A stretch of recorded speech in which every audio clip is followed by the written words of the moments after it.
Good morning friends, ज्ञान channel में आपका स्वागत है। कुछ दिनों में थोड़ा बिजी हो जाने की वजह से वीडियोस कंटिन्यू नहीं कर पाया था, इसके लिए माफ़ी चाहता हूं।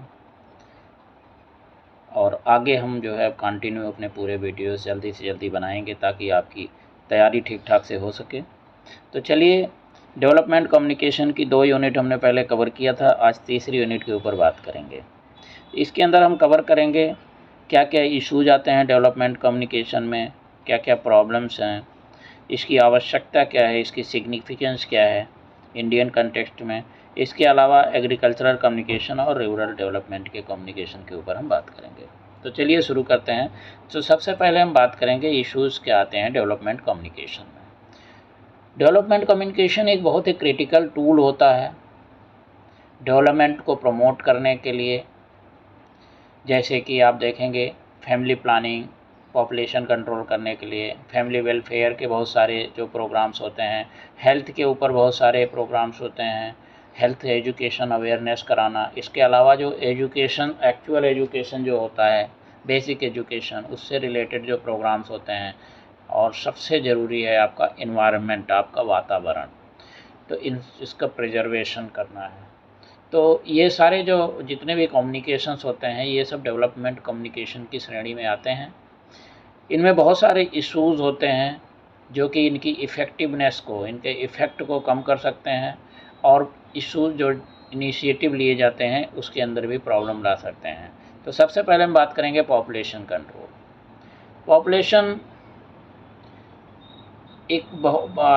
जहाँ एक पॉपुलेशन, ज़्यादा पॉपुलेशन होना अच्छी बात है कि ज़्यादा से ज़्यादा वर्किंग हैंड आपको मिल जाता है। वहीं पे ही अगर ये ज़्यादा ओवर अगर हो जाए तो फिर आपकी कंट्री के लिए एक जो है समझ लीजिए कि परेशानी का सबब भी बन सकता है, क्योंकि आपके पास जो रिसोर्सेज हैं, नेचुरल रिसोर्सेज हैं, वो लिमिटेड होते हैं। और पॉपुलेशन अगर ज़्यादा बढ़ने लगा तो फिर उससे आपका जो है पूरा अनबैलेंस हो सकता है इकोसिस्टम।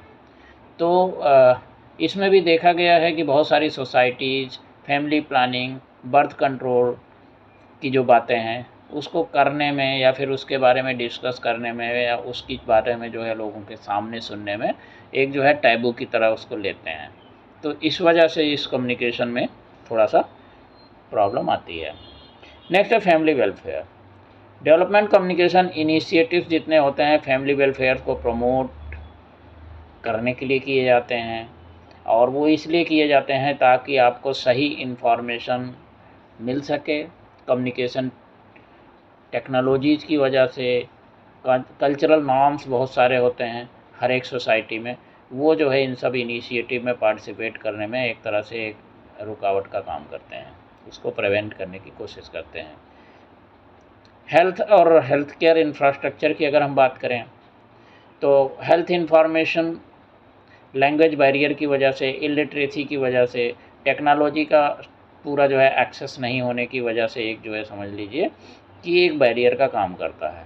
इसके अलावा जो ट्रेडिशनल बिलीफ्स बहुत सारे होते हैं, कल्चरल प्रैक्टिसेस होते हैं, ये भी आपका हेल्थ इंफॉर्मेशन और जो है जो सर्विसेज होती हैं उनमें इम्पैक्ट डालती हैं। अब हेल्थ से ही रिलेटेड अगर हम बात करें कि बहुत सारे आप लोग देखेंगे, एक जस्ट एग्जांपल दे रहा हूँ, स्नेक किसी को बाइट कर लेता है तो आपको पता है कि उसका कोई झाड़ने, फूंकने, इन सब चीज़ों से उसका कोई इलाज है नहीं, लेकिन लोग इन सब चीज़ों में फंस के लेट कर देते हैं। और जो व्यक्ति है अगर उसको समय से एंटी वेनम इंजेक्शन नहीं दिया गया तो उसकी जान जा सकती है।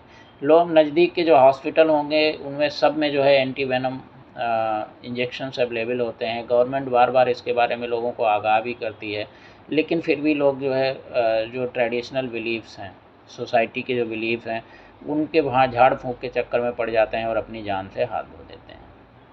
इसके अलावा एजुकेशन, डेवलपमेंट कम्युनिकेशंस जो है एजुकेशन आउटकम को भी जो है इम्प्रूव करने के लिए काम करते हैं।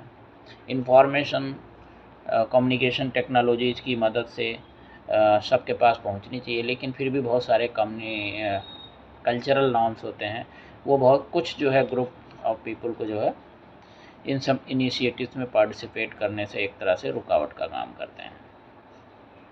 इन्वायरमेंट की अगर बात करें, environmental sustainability, environment communication initiative environment का कंजर्वेशन, इसको सस्टेनेबल बनाने के लिए काम किया जाता है। इसमें भी इंफॉर्मेशन और कम्युनिकेशन टेक्नोलॉजीज़ को कहीं कई कल्चरल नॉर्म्स होते हैं जिनकी वजह से इसमें भी लोग एक तरह से हिंड्रेंस का काम करते हैं। इसके अलावा अगर आप बात करें पॉलिटिकल विल, गवर्नेंस बहुत ही ज़रूरी है। पॉलिटिकल विल के बिना आप जो है कोई अच्छी चीज़ सही तरीके से लागू नहीं कर सकते हैं और गुड गवर्नेंस के बिना भी लागू नहीं कर सकते हैं। डेमोग्राफिक ट्रांजिशन भी जो है एक तरह से, जो डेमोग्राफी एक जगह से दूसरी जगह लोगों का जो ट्रांजिशन होता है, तो वो भी एक तरह से समझ लीजिए कि डेवलपमेंट कम्युनिकेशन में एक बाधा का काम कर सकता है। इसी तरह से जो ग्लोबल पर्सपेक्टिव्स हैं उनको भी जो है आपको ध्यान में रखने की ज़रूरत होती है। अब हम नेक्स्ट बात करेंगे problems in development communication.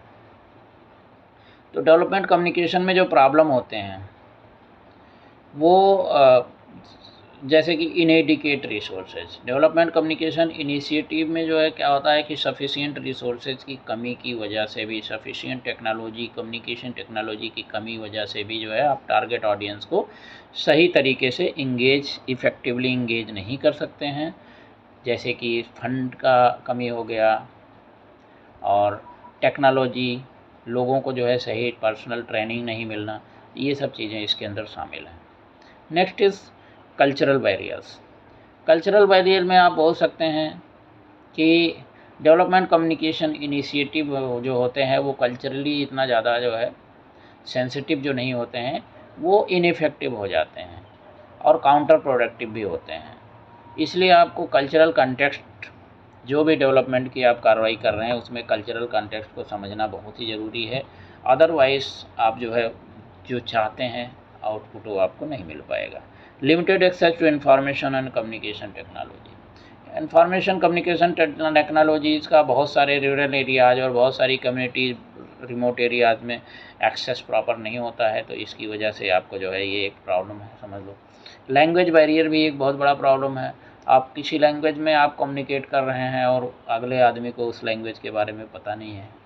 Literacy barrier, literacy rate अगर जो है अच्छी तरह से सब लोग लिटरेट होंगे तो जो भी कम्युनिकेशन किया जाता है उसको अच्छी तरह से लोग समझ पाएंगे। अदरवाइज जो है एक समझ लो एक प्रॉब्लम का काम करेगा। Limited public trust. कुछ केसेस में देखा गया है कि डेवलपमेंट कम्युनिकेशन इनिशिएटिव्स को स्ट्रगल करना पड़ता है लोगों का ट्रस्ट जीतने के लिए, कम्युनिटीज़ का ट्रस्ट जीतने के लिए। इसकी वजह से ये जो है एक तरह से हिंड्रेंस का काम करते हैं इसके इफेक्टिवनेस में। Resistance to change. बहुत सारी जगह पे लोग हैं जो है चेंज, लोगों की एक हैबिट होती है कि जो जैसा चल रहा है चलने दीजिए, तो इस तरह से जो सोच होती है, जो रेजिस्टेंस टू चेंज टाइप की जो सोच होती है, ये एक तरह से समझ लो डेवलपमेंट कम्युनिकेशन इनिशिएटिव्स को इनकाउंटर जो है करना पड़ता है और जो चेंज प्रमोट किया जाता है उसको रेजिस्टेंस बहुत ज़्यादा फेस करना पड़ता है शुरू में, तो ये इश्यूज़ आते हैं। इसके अलावा फंडिंग कंस्ट्रेंट्स होती हैं, जितना फंड चाहिए टेक्नोलॉजीज़ को हर जगह पहुंचाना वो पूरा नहीं हो पाता है।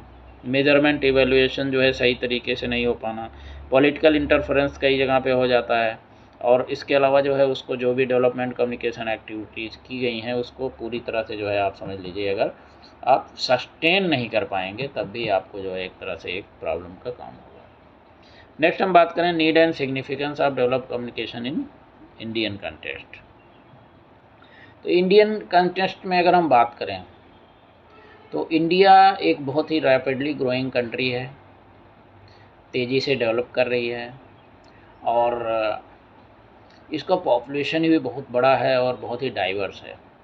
इंडिया के अंदर इफ़ेक्टिव डेवलपमेंट कम्युनिकेशन एक अच्छा जो है एक की रोल की तरह काम कर सकता है। लोगों के जितने भी सोशल इश्यूज़ हैं, इकोनॉमिक इश्यूज़ हैं और पॉलिटिकल चैलेंजेस हैं, इनको सबको, पॉवर्टी, इलिटरेसी और इनइक्वालिटी को एक तरह से समझ लीजिए कि इससे लड़ने के लिए काम कर सकता है। की रीजन्स जो हो सकते हैं वो होंगे, पहले ब्रिजिंग डिजिटल डिवाइड। जो डिजिटल डिवाइड बना डेवलपमेंट कम्युनिकेशन उसको जो है हेल्प कर सकता है डिजिटल डिवाइड को ब्रिज करने में। सभी को इक्वल एक्सेस ऑफ इंफॉर्मेशन और कम्युनिकेशन टेक्नोलॉजीज प्रोवाइड करके, गवर्नमेंट की तरफ से गुड गवर्नेंस दे करके, एजुकेशन और हेल्थ आउटकम्स को ज़्यादा प्रमोट करके, और इसके अलावा जो है एंटरप्रेन्योरशिप और इकोनॉमिक ग्रोथ को प्रमोट करके जो है इस डिजिटल डिवाइड को ब्रिज किया जा सकता है डेवलपमेंट कम्युनिकेशन के द्वारा। Next is empowering marginalise communities. जो मार्जिनलाइज कम्युनिटीज हैं आप उनको जो है जैसे कि women, rural residents, lower caste के मेंबर्स, इनको सबको आप जो है इंफॉर्मेशन का सही एक्सेस दे करके आप इनको एम्पावर करके भी आप समझ लीजिए कि इस चीज़ को जो है काफ़ी जो है डेवलपमेंट कम्युनिकेशन का इम्प्रूवमेंट कर सकते हैं। Promoting inclusive growth. Inclusive growth का मतलब ये होता है कि एक ऐसी ग्रोथ जो कि कंटिन्यू रहे और आगे मतलब एक तरह से समझ लीजिए कि वो सस्टेन भी कर पाए। तो वो सारे सेगमेंट सोसाइटी के जितने भी हैं, चाहे उनका बैकग्राउंड कैसा भी है या इकोनॉमिक स्टेटस कैसा भी है, उनको सबको शामिल करना है सभी लोगों के लिए, और सही जो है ग्रोथ होना चाहिए और ऐसा सस्टेनेबल ग्रोथ होना चाहिए जो कि कंटिन्यू रहे और वो बीच में जो है उसमें कोई हिंड्रेंस ना आए। Fostering democratic participation. Development communication democratic participation को जो है फॉस्टर कर सकता है, ट्रांसपेरेंसी पैदा करके, accountability, citizen engagement decision making process के अंदर डाल करके।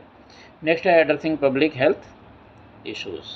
पब्लिक हेल्थ इश्यूज़ को हर तरह के जो हेल्थ से रिलेटेड इंफॉर्मेशन है, हेल्थ एंड वेलनेस से रिलेटेड, और लोगों को जो है हेल्दी बिहेवियर और लाइफ स्टाइल अडॉप्ट करने के लिए उनको समझ लीजिए एक तरह से इनकरेज करके पब्लिक हेल्थ इश्यूज़ को भी जो है आप डेवलपमेंट कम्युनिकेशन के द्वारा एड्रेस कर सकते हैं। इसके अलावा जेंडर इक्विटी और वुमेन एम्पावरमेंट, डिजिटल रिवॉल्यूशन और policy advocacy, social change, disaster preparedness और रेजिलियंस, इन सब चीज़ों में डेवलपमेंट कम्युनिकेशन एक बहुत ही अच्छा जो है आप तरह से एक समझ लीजिए रोल प्ले करता है। नेक्स्ट हम बात करेंगे agricultural communication and rural development.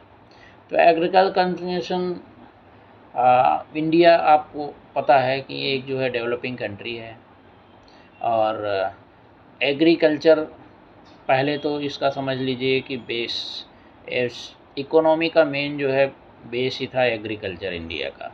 अब धीरे धीरे जो है आप सर्विस सेक्टर और टेक्नोलॉजी, कंस्ट्रक्शन, मैन्युफैक्चरिंग, इन सब चीज़ों में इंडिया धीरे धीरे प्रोग्रेस कर रही है, सॉफ्टवेयर का भी बहुत बड़ा हब बन चुका है। लेकिन कम्युनिकेशन के डेवलपमेंट करने के लिए, चाहे वो एग्रीकल्चरल जो है कम्युनिकेशन हो गया, हर चीज़ में टेक्नोलॉजी की ज़रूरत होती है। तो एग्रीकल्चरल कम्युनिकेशन बहुत तेज़ी से बढ़ा है। आप देखेंगे कि नई नई टेक्नोलॉजी का इस्तेमाल करके, नई नई जो है एग्रीकल्चरल प्रोसीजर्स का इस्तेमाल करके, अच्छे अच्छे पेस्टिसाइड्स डेवलप करके, अच्छे अच्छे फर्टिलाइज़र डेवलप करके एग्रीकल्चरल ग्रोथ काफ़ी जो है इंडिया के अंदर हुआ है और हो रहा है। तो हम इसमें बात करेंगे एग्रीकल्चरल कम्युनिकेशन मॉडल जो है एग्रीकल्चरल एक्सटेंशन के लिए जो है अप्रोच क्या होना चाहिए। सबसे पहले इंफॉर्मेटिव अप्रोच।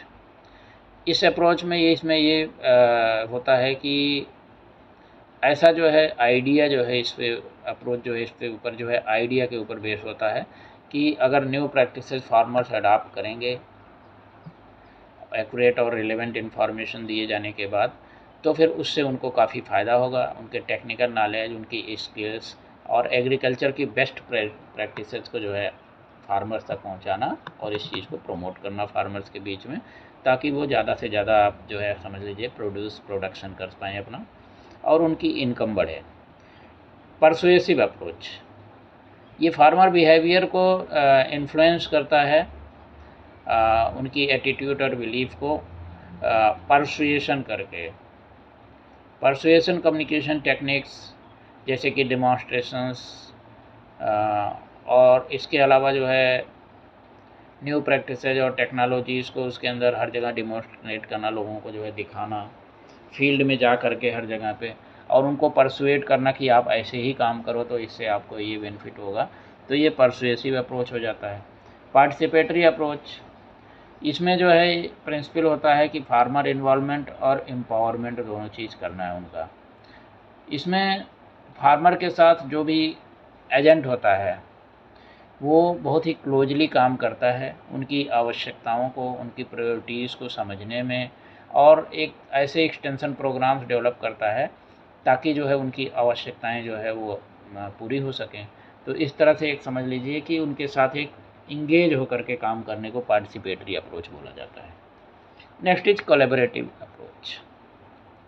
कोलैबोरेटिव अप्रोच में जो है आप पार्टनरशिप्स होंगे बहुत सारे एक्सटेंशन एजेंट्स के साथ, फार्मर्स के साथ, जैसे बहुत सारे नॉन NGOs होते हैं, private sector organisations, government agencies, वो उनके साथ कोलैबोरेट करते हैं।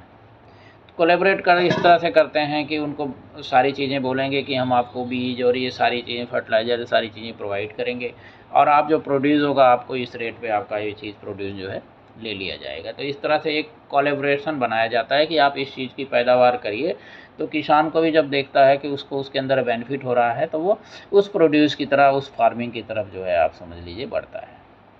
तो ये सारे जो अप्रोच हैं इनके सब में जो है कुछ न कुछ जो है स्ट्रेंथ है, इनके कुछ वीकनेसेस हैं और कोई भी ये नहीं बोल सकता है कि ये पर्टिकुलर अप्रोच बेस्ट है। लोगों का सिचुएशन और लोग किस तरह के हैं, उनकी स्पेसिफिक नीड क्या है, उनकी प्रायोरिटीज़ क्या हैं फार्मर्स की, तो उसके हिसाब से जो है जो अप्रोच सही सूटेबल बैठता है उसी टाइप का अप्रोच लेकर के काम करने की आवश्यकता होती है। तो थैंक यू दोस्तों, आज का लेक्चर यहीं पे समाप्त होता है। कल आपको दूसरे वीडियो के साथ दोबारा मिलेंगे। Thank you, have a very nice day.